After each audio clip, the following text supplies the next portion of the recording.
جدير مديحي عالم العصر قائد وبدر ظلام الجهل للجهل طارد أرى مركبي نحوك طرف البلاغة الذي شأوه في درك وصفك جائد قدي مركبا حتما فيوضات ربنا إذا جف عقلي. Vivre dans une époque où il n'y a que des ignorants, ou en tout cas la majorité d'ignorants, mais c'est une épreuve, mais extrêmement grande. Oui, c'est une grande épreuve. Pourquoi? Parce que, entre autres, il y a ce genre de choses. C'est-à-dire que, non seulement le savant n'est pas compris dans ses positions, il n'est pas compris dans ses propos, et il dit des choses qui sont des vérités, qui sont connues pourtant de tout le monde, mais comme les ignorants n'ont souvent pas aussi cette objectivité, ils ne peuvent pas être si objectifs que ça. Parce que pour eux, le simple fait de douter de ce que les autres, c'est-à-dire de ce qu'on appelle de la dictature idéologique, le simple fait d'y douter, pour eux, c'est le début de la perdition et de l'anéantissement.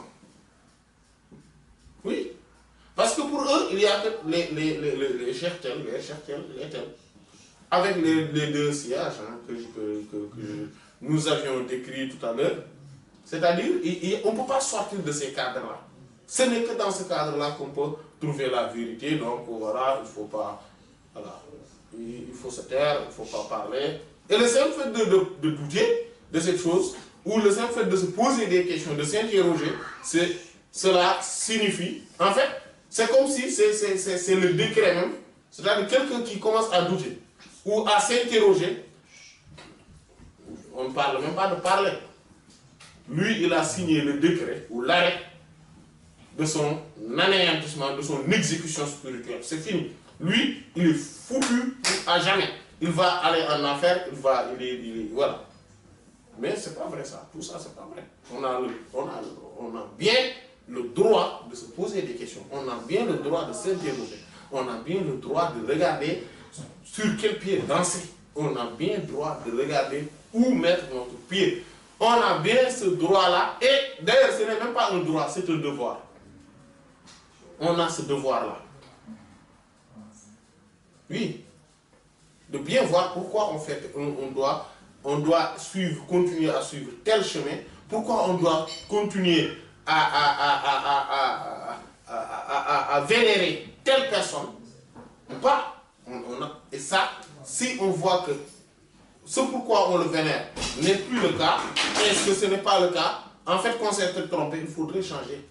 Mais oui, parce qu'on a ce devoir, parce que lui, il n'était pas l'objectif, c'est Allah l'objectif, et Allah, on le cherche là où il est possible de le trouver. Voilà. Tout simplement.